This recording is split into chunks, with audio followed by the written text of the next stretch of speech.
La citación y sus definiciones doctrinarias. El término citación ha sido bastante explorada por una gran variedad de autores, entre uno de ellos que tenemos es A. Cabanelas, quien encuadra como una diligencia por medio de la cual se pone en conocimiento del demandado que ha sido llamado a comparecer en juicio por parte de una autoridad judicial.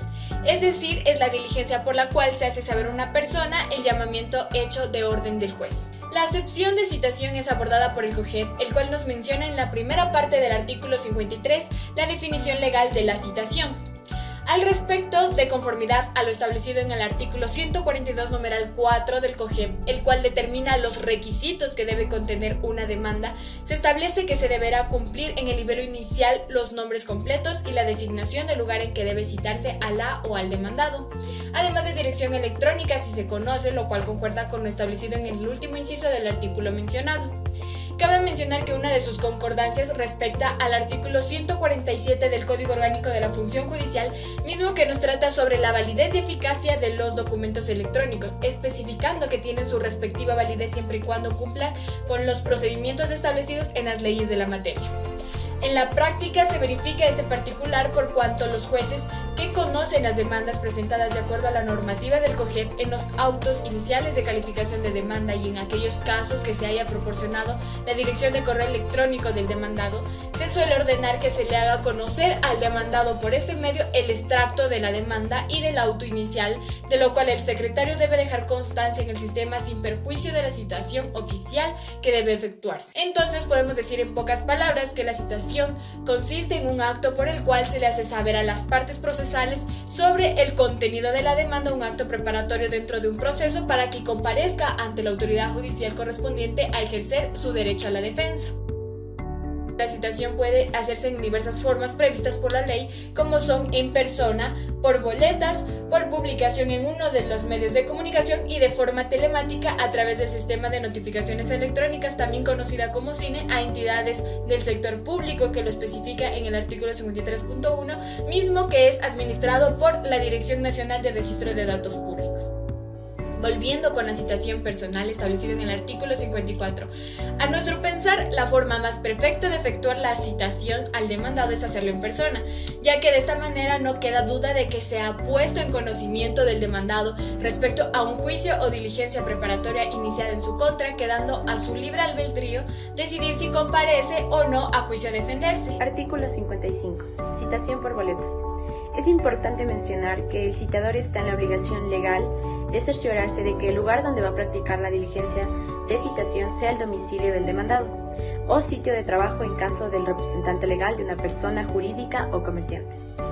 Sin embargo, para la realización de la citación no siempre encontrará a la persona que debe ser citada en el lugar en que tenga su domicilio, por lo que no está obligado a regresar cuantas veces sean necesarias hasta localizarlo personalmente, ni a buscarlo en otro lugar. Cumplirá legalmente su cometido dejando en el domicilio, en manos de la persona que esté presente, 3 boletas contentivas de la demanda y de la orden del juez, en 3 días diferentes. Si no hubiera nadie en aquel domicilio, debería fijar la boleta en las puertas de la referida habitación. Artículo 56. Citación por un medio de comunicación. La citación por la prensa es la última opción que se debe considerar para citar a una persona por las consecuencias civiles y penales que le pueden acarrear al actor si ha mentido sobre el desconocimiento del domicilio del demandado. En caso de que el actor desconozca la residencia del demandado, se lo citará mediante publicaciones por la prensa. Para que proceda la citación por este medio, primero debe justificar a la autoridad su desconocimiento sobre la residencia del demandado. Para ello debe rendir juramento manifestando que desconoce dónde encontrar al demandado y justificar documentadamente. Luego de cumplir con estas exigencias, la autoridad emite un extracto para que sea publicado por uno de los diarios de mayor circulación en la localidad, y este extracto contendrá el resumen de la demanda y de la providencia que se dicte al respecto. No hay un patrón rígido para la redacción de este extracto, ya que depende del criterio de cada actuario, pero sin duda deberá contener el resumen de los aspectos principales piezas del proceso. Existen diferentes formas de citación a una demanda. Tal es el caso de la citación a las y los ecuatorianos en el exterior, que se encuentra establecido en el artículo 57 del Código Orgánico General de Procesos, en el cual se detalla que será necesario que la citación a los ecuatorianos que se encuentran en el exterior se realice a través de la participación del Ministerio de Relaciones Exteriores por medio de envíos de exhorto a las autoridades consulares. También en el artículo 58 hace referencia a la citación a las y los herederos. En este caso se citará en persona o por boletas a aquellos herederos conocidos, así como se citará a los herederos desconocidos mediante publicación por la prensa o por medios de radiodifusión. También existe la citación a comunidades indígenas, afroecuatorianas, montubias y campesinas no organizadas como persona jurídica. Esta se realizará con la entrega de una copia de la demanda, de la petición de una diligencia preparatoria, de las providencias recaída en ella y de la respectiva resolución a 3 miembros de la comunidad que sean reconocidos como sus dirigentes y por carteles que se fijarán en los lugares más frecuentados. Además de las copias en idioma castellano, se entregará copias en el idioma de la comunidad en la que se realiza la diligencia.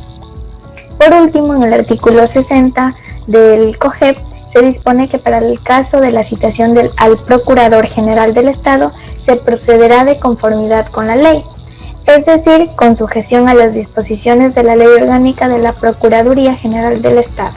Citación a agentes diplomáticos, entendiéndose a los últimos como el conjunto de personas adscritas por el Ministerio de Relaciones Exteriores para residir en un país extranjero, facultados para representar a nuestro país en relaciones exteriores. Esta citación se hará a través del Ministerio, la institución encargada de las relaciones exteriores, mediante oficio. El artículo 62 habla del lugar de la citación. La o el citador estará impedido de realizar el acto de la citación únicamente cuando los datos entregados por la o el actor hagan imposible determinar el lugar de la citación, como número de domicilio inexistente o malas referencias para llegar al lugar de citación. Si existiendo defectos puramente formales, esto no será obstáculo para la citación. Por otra parte, el artículo 63 del mismo cuerpo legal refiere a la constancia de la citación y responsabilidad del citador. En el proceso se extenderá acta de la citación con la expresión del nombre completo de la o del citado, la forma en la que se le haya practicado y la fecha, hora y lugar de la misma. El inciso segundo nos menciona la existencia de responsabilidad atribuible al citador por violentar el principio de seguridad jurídica y tutela judicial efectiva a la parte demandada por el incumplimiento de sus obligaciones como citador. Efectos de la citación. El principal efecto de la citación, conforme lo determina el numeral primero del artículo citado, es precisamente el llamamiento que hace el juez a que el demandado ejerza su derecho constitucional a la defensa. En el numeral 2 del citado artículo nos encontramos que la citación permite constituir al demandado como poseedor de mala fe, en concordancia a lo dispuesto en el artículo 721 del Código Civil. Luego, el numeral tercero establece que la citación permite constituir al demandado en mora, ya que de conformidad a lo ordenado en el artículo 1567 del Código Civil, para que el deudor se encuentre en mora se requiere que haya sido judicialmente reconvenido por el acreedor. Finalmente, otro de los principales efectos de la citación es interrumpir el cómputo para que opere la prescripción de las acciones legales, la cual está en conformidad a lo establecido en el artículo 2414 del Código Civil. La citación es una solemnidad sustancial primordial común a todos los procesos conforme lo ordena el artículo 107 del COGEP. Existen casos que la ley contempla para declarar nulidad al proceso por falta de solemnidad. En este caso, la nulidad por falta de citación está señalada en el artículo 108 del COGEP. Es entonces que, desglosando lo anterior mencionado, la nulidad por falta de citación es precedida en los siguientes 2 puntos. Que dicha omisión sea alegada por el demandado al momento de comparecer a juicio y, segundo, que le haya impedido formular excepciones o ejercer su derecho a la defensa. Por consiguiente, tomaremos de ejemplo práctico al siguiente fallo emitido por la Corte Constitucional.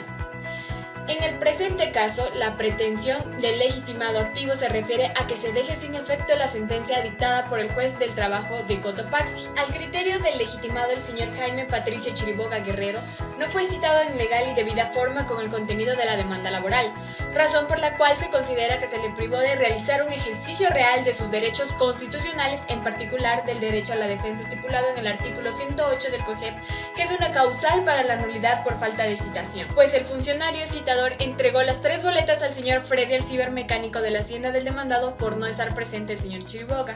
En este contexto, el artículo 55 del COGEP es lo suficientemente claro y enfático respecto de su disposición de que, en caso de que no se encontrare la persona que debe ser citada, esta se hará en el lugar de su correspondiente habitación, mandato legal que jamás fue cumplido por el funcionario citador, en razón de que, conforme se evidencia de las actas, las 3 boletas de citación fueron entregadas en casa de la habitación del señor Freddy Alcibar, quien nada tenía que responder en el proceso judicial laboral por no ser parte procesal. Es decir, se generó la vulneración de los los derechos constitucionales a la tutela judicial efectiva y a la defensa establecidos en los artículos 75 y 76, numeral 7 de la Constitución de la República hacia el señor Chiriboga al no haberlo citado legalmente con la demanda laboral. Siendo así, la sentencia, primero, declara la vulneración de los derechos constitucionales a la tutela judicial efectiva y el debido proceso en la garantía del derecho a la defensa.